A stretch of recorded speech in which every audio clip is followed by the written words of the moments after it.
Hello and welcome. I'm the Candyman and you're watching Pocket Tips on State of Decay 2. Alright, so today's Pocket Tip is a ranking of the worst hidden traits in State of Decay 2. For those of you that don't know, hidden traits are revealed when a follower, specifically a survivor from your own community, tells a story about themselves. At that point, they receive a trait that is directly tied to that story. So, without further ado, let's get started.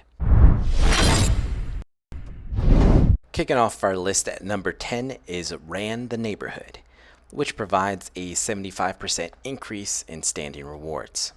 So anytime your survivor gets more standing, the game gets a little bit harder.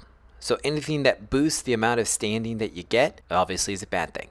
Now there are situations where the benefits outweigh the risks of increasing standing, but for the most part, it's typically a bad thing. At number 9, we have multiple traits. We have rebellious as a teen, extremely competitive, and hates trespassers, which force you to keep your survivor's morale at or over 10 to avoid conflicts. Conflicts can really tear up your community. What happens is your survivors end up getting into an argument. So 2 of your survivors end up fighting. They have that conflict. Each of them receives morale penalties, which may lead to them needlessly consuming resources, and even if their morale is low enough, threatening to leave the community. Sliding in at the number 8 spot is Former Activist, which can make your survivor become frustrated at only -20 morale. Frustrated survivors can start conflicts with other survivors, needlessly consume resources, and potentially threaten to leave the community.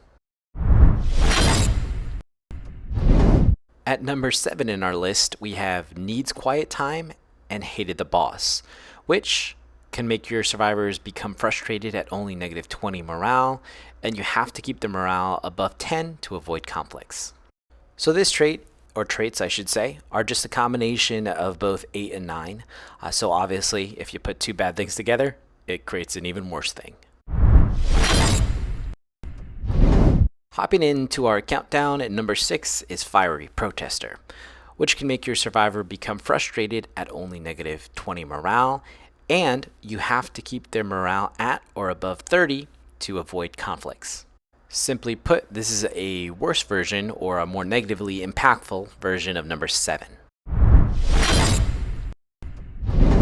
Next up at number 5, we have multiple traits: Lost a brother, lost a wife, and lost a father, which all provide -3 morale. As you have already seen and will continue to see throughout this list, anything that negatively impacts your morale is a bad thing because of the potential consequences of having low morale.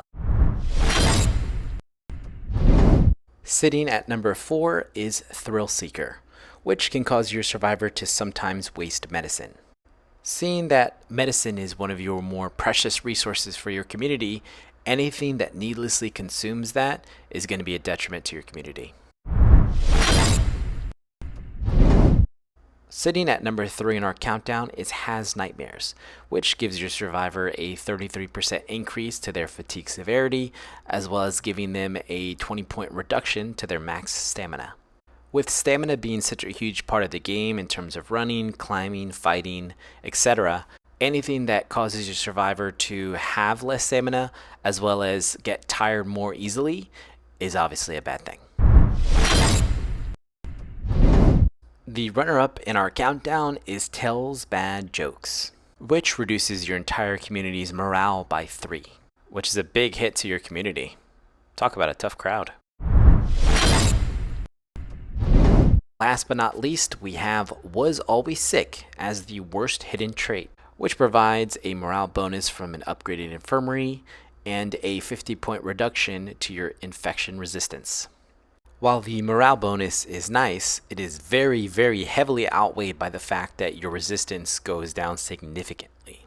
With Blood Plague being arguably the biggest threat to your community within the game, anything that limits or hinders your ability to fight off infection is going to put your survivor at a huge disadvantage. Now, if you're interested in figuring out what the best hidden traits are, be sure to check out this video for more. The link will be in the description. Alright, so we will go ahead and wrap up the tips video here. Now, if you want to check out more tips about State of Decay 2, be sure to check out our Pocket Tips playlist for more. As always, spread the love, spread the positivity, and I'll catch you in the next one.